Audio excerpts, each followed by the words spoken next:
You shouldn't miss these new Chicago ordinances in 2024. Hi, I'm Gabby Wittes, your investor-friendly property manager in Chicagoland. We keep you up to date with all the latest news and tips on property management so you can protect and grow your real estate portfolio. Today, I'll discuss the new Chicago ordinance in 2024. They changed many things related to real estate. There's updates to the RLTO, new paid leave mandates, new sustainability standards, relief programs for property owners in need, and many, many more. So let's get started. Here are the 8 new ordinances that impact real estate in 2024. First, there are some crucial updates to the Chicago Residential Landlord-Tenant Ordinance in 2024. Now landlords are required to provide prospective tenants with a summary copy of the ordinance. This summary must be attached to every written lease agreement and lease renewal. Additionally, it must be given to the tenant when there is an oral rental agreement, whether it is a new agreement or a renewal. Failure to comply with the requirements can result in penalties for landlords. If a landlord does not provide summary with the lease agreement, the tenant may have grounds to file a lawsuit. Penalties include a $100 fine and possibility for the tenant to recover actual damages and attorney's fees. Non-compliance may also give tenants the right to terminate the lease agreement without penalty under certain circumstances. Also, the interest rate on security deposit under rental agreements in the Chicago is now set at 0.1%. This rate is based on the average interest rates as of December 31st of 2023 for savings accounts and 6-month certificate of deposit at Chase Bank.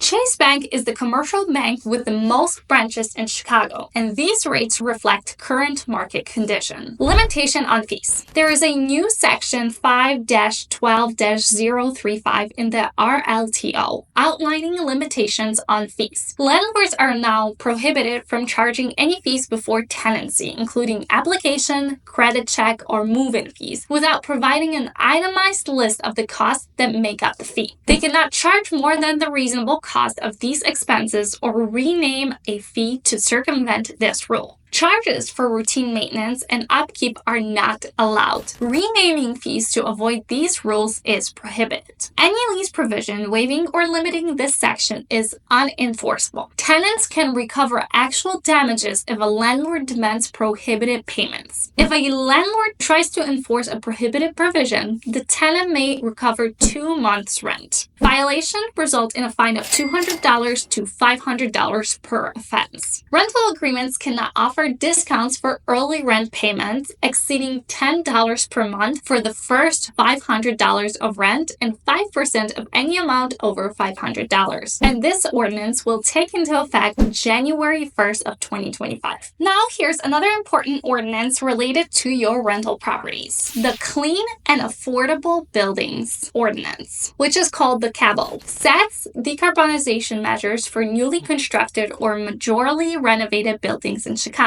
It aims to address climate change and improve public health by reducing harmful emissions from natural gas. The ordinance requires zero to low emission energy systems in new constructions and renovated properties. Renovations, increasing the conditioned floor area by the greater of 10,000 square feet or 25% are also covered by the ordinance. The ordinance aims to reduce utility costs for Chicago residents through energy efficient building electrification. Many residents are already behind on gas bills, with average heating cost rising by 35% last winter compared to the previous year. The Energy Futures Group and the New Buildings Institute have reported that all-electric new construction is often more cost-effective than natural gas, saving an average of about $1,000 per year on energy costs for a single-family home. Burning natural gas indoors poses significant public health risks, with studies linking 21% of the childhood asthma in Illinois to residential cooking with natural gas. Illinois has the highest rate of childhood asthma attributable to natural gas in the country. CABO is designed to improve indoor air quality and reduce health risks associated with gas burning appliances. The Leak Relief Pilot Program. The Leak Relief Pilot Program helps property owners facing significant water bill increases due to undetected or sudden leaks. leaks. A property owner may participate in the LRP if he or she applies to the controller, the water service line serving his or her property has experienced an eligible leak, and he or she has never been granted relief under the LRP for the property in question. For the leak in the property to qualify, the following conditions should happen. The water service line is controlled by a meter located outside of the property. The leak is located on the water service line underground between the meter and the property, and the leak must have impacted the utility bill. The Department of Water Management must confirm its location. The leak must also have been repaired on or after January 1st of 2023. Relief is based on either the 12-month period before the leak or the 6-month period after the repair, adjusted as needed by the Department of Finance. The program is open to property owners of single-family homes, 2 flats, 3 flats, and commercial properties with a water service line 1 inch or smaller. Once enrolled, the Department of Finance reviews the billing history and water usage to determine the affected service periods. They calculate the average water usage during the basis period and provide a credit adjustment to reduce charges during the leak period. No adjustment is made if the basis period average is higher than the leak period average. The program also offers a payment plan for those with outstanding balances, starting as low as $25 per month to provide additional financial assistance. The LRP aims to address unexpected water and sewer bills due to underground leaks. The program will be in effect from January 1st, 2025 and will expire on December 31st, 2023 without further action from the City Council. Amended Affordable Requirements Ordinance. There are also some ordinances passed in 2024 that changed the Affordable Requirement Ordinance. Ordinance number SO2023-0002-888 requires developers to market and reserve affordable housing units for veterans for a specific period. This ordinance also outlines how to verify if a potential renter or buyer is a veteran. The goal is to ensure veterans have a fair chance to access affordable housing. Developers must give preference to veterans for at least 10% of the affordable units in their projects. This applies to both on-site and off-site affordable units. If the calculation of 10% results in a fraction, the number is rounded down. For example, if a project has 15 affordable units, 1 unit must be set aside for veterans. Veterans have the first opportunity to lease or purchase these designated units for 30 days after the project opens for applications. If any units remain unleased or unsold after this period, they can be offered to other income-eligible tenants. This ensures veterans are prioritized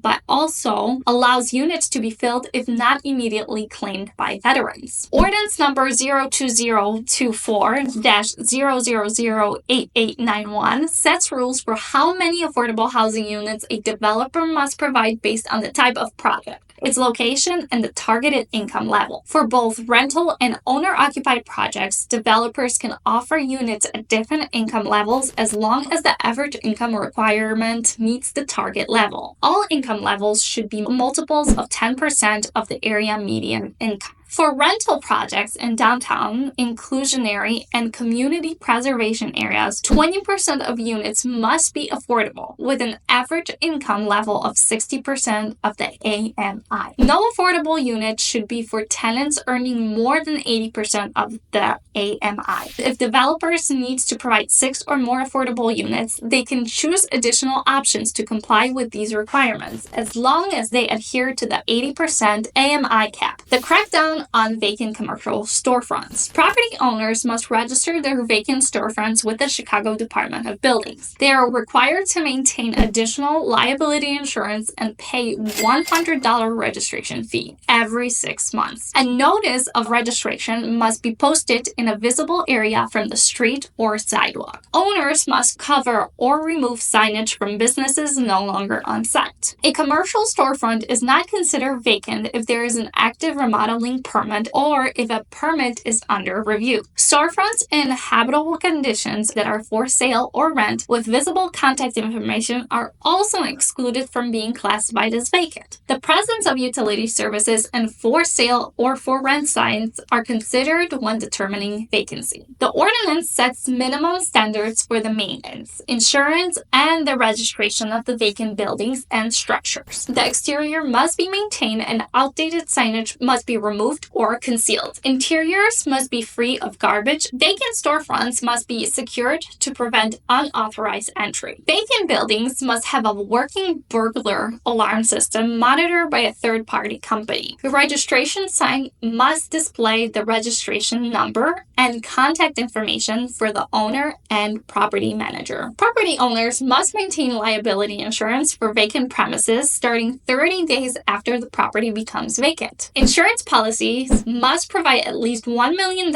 in coverage per occurrence. Owners must notify officials of any lapse or change in coverage within 30 days. Owners face penalty for failing to secure vacant buildings. This includes potential incarceration if buildings are found unsecured multiple times within a year. Severe injury or death resulting from a building's condition can also lead to imprisonment. Reward program for information on illegal dumping ordinance. As a landlord, you should know that Chicago is cracking down on illegal dumping. There is now a reward program for people who provide information that lead to a conviction or finding of liability for illegal dumping. However, city employees are not eligible for this award. To be eligible for a $100 reward, you must report illegal dumping to the city using the 311 system, internet applications, or digital platforms. You must identify yourself and provide contact information, complete and sign a witness report, and your report must lead to a conviction or finding of liability. All these steps must be followed to receive the reward. The commissioner decides if you meet the eligibility criteria for the reward. If your report results in a conviction, the commissioner will notify the comptroller with your information. Then they will issue the reward. If multiple reports lead to a conviction, the reward will be divided equally among those who reported it.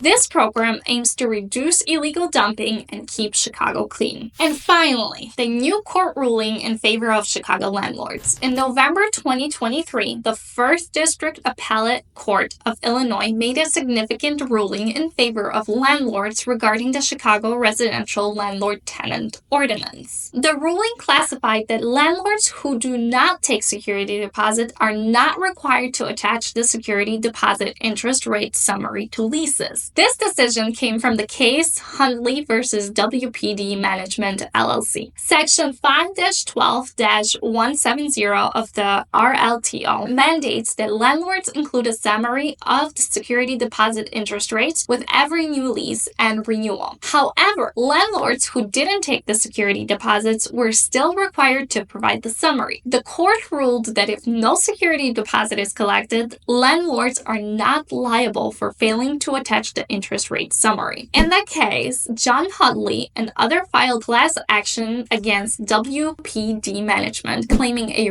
violation of the RLTO for not including the interest rate summary. They had rental agreements without security deposits, but argued that the RLTO still required the summary. The trial court dismissed the case due to lack of standing, as the tenants experienced no harm from the absence of the interest rate summary. The core issue was whether the landlords who do not collect security deposits are required to provide the information about interest rates. The plaintiffs argued that the RLTO requires this information even if no security deposits were taken. However, WPD Management did not accept security deposits from its tenants, challenging the necessity of providing the interest rate summary. The Illinois Appellate Court ruled that landlords who do not collect security deposits are not subject to RLTO's requirement regarding interest rates. The court concluded that the RLTO's purpose is to regulate the handling of actual security deposits. And since WPD Management did not take the security deposits, the ordinance requirements did not apply and the company was not liable for failing to provide the interest rate information. In the bustling real estate of Chicago, staying on top of of latest city ordinances in 2024 is like having a secret map to success. For landlords and investors, these ordinances are a rule book for playing the game right. They dedicate everything from tenant rights and responsibilities to building codes and environmental regulations. Knowing these rules can mean the difference between smooth sailing and costly legal battles. Plus, being informed can help you avoid fines and ensure that your properties are not just compliant but attractive to potential tenants. The latest ordinances also offer savvy investors a glimpse into the city's priorities and future developments. Chicago is becoming more tenant-friendly, sustainable, and helpful to property owners in need. If you follow these new ordinances, you not only avoid trouble, you stay ahead of the curve and maximize investment potential in Chicagoland real estate. Stay tuned as we make more videos on the latest legislation changes in the housing market. As always, you can find a link below to schedule a free consultation with me. So, what's your experience as a Chicago landlord? Share your thoughts with us in the comments below. Thanks for watching, and as always, where's your future?